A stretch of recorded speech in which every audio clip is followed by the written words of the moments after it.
Você já se pegou explicando com lógica, com argumentos fundamentados, algo que no fundo tem a ver com um sentimento de incômodo ou com algo que você prefere não encarar?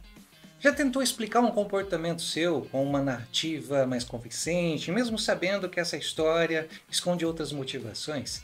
Se sim, você então já experimentou a racionalização, que é um mecanismo de defesa muito importante trazido pela psicanálise. Mas por que a gente racionaliza?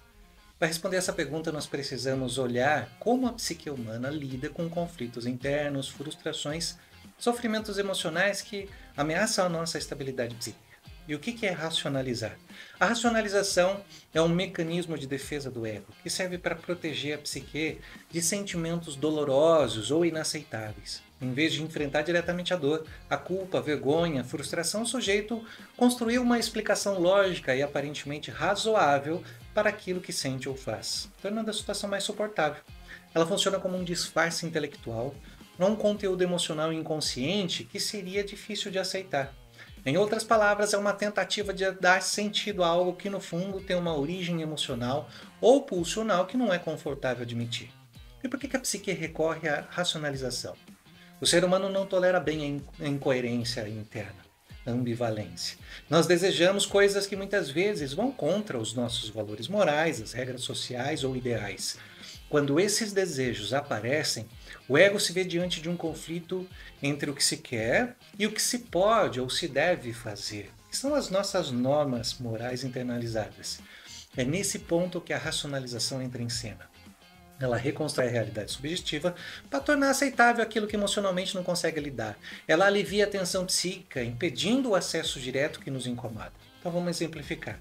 Uma pessoa vai prestar um vestibular para ingressar numa certa faculdade, mas ela não atinge as pontuações esperadas, fica abaixo da média geral.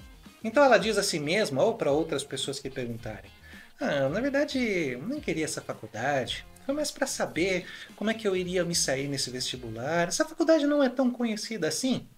Ao invés de lidar com a frustração dessa reprovação ou com o sentimento de insuficiência, o sujeito racionaliza, criando uma narrativa que protege a autoestima.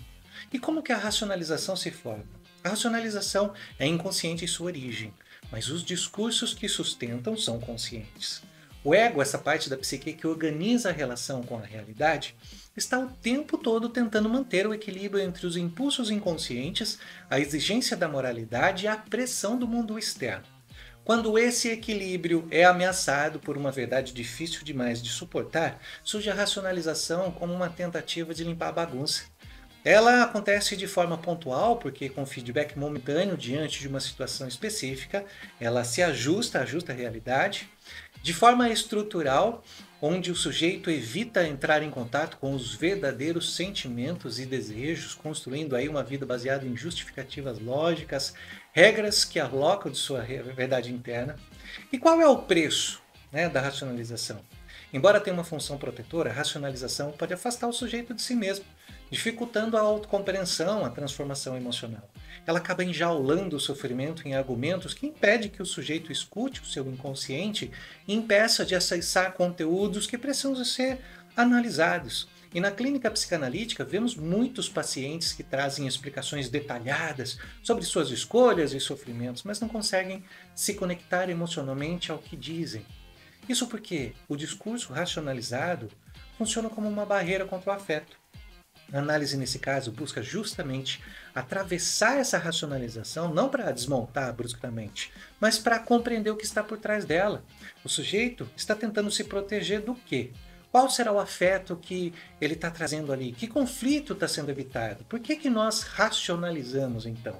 Racionalizamos porque nós sentimos dor, porque a realidade psíquica é muitas vezes insuportável sem algum tipo de defesa. Nós racionalizamos para manter a autoestima, para não colapsar diante de uma culpa, do desejo, do fracasso, da rejeição. Nós racionalizamos porque somos humanos, frágeis e complexos. A racionalização é como uma ponte frágil entre o que vivemos e o que conseguimos suportar. No entanto, quando essa ponte se torna o único caminho possível, isso nos deixa vulnerável, não nos permite compreender o que nós estamos vivendo e a transformação não ocorre. Então, racionalizar é um recurso do ego para proteger o sujeito do sofrimento, mas também acaba aprisionando, tornando ali uma forma de lidar com aquele conflito. E a psicanálise nos ensina que o caminho para a mudança passa muitas vezes por desmontar essas racionalizações, escutar o que está por trás do discurso lógico e permitir que o afeto venha. Não se trata de eliminar a racionalização. Ela também tem a sua função, mas de reconhecê-la e ir além em direção daquilo que realmente está no nosso inconsciente. Pensa aqui comigo. Quantas verdades você deixou de viver por se aprisionar a justificativas que apenas encobrem a dor que você não tem coragem de sentir? Espero que esse vídeo tenha trazido uma compreensão sobre o motivo pelo qual a gente racionaliza. Curta esse vídeo, comenta aqui o que você acha sobre esse assunto. Se não tiver feito a sua inscrição, já faça para receber mais conteúdos e a gente se vê no próximo vídeo. Até mais, pessoal!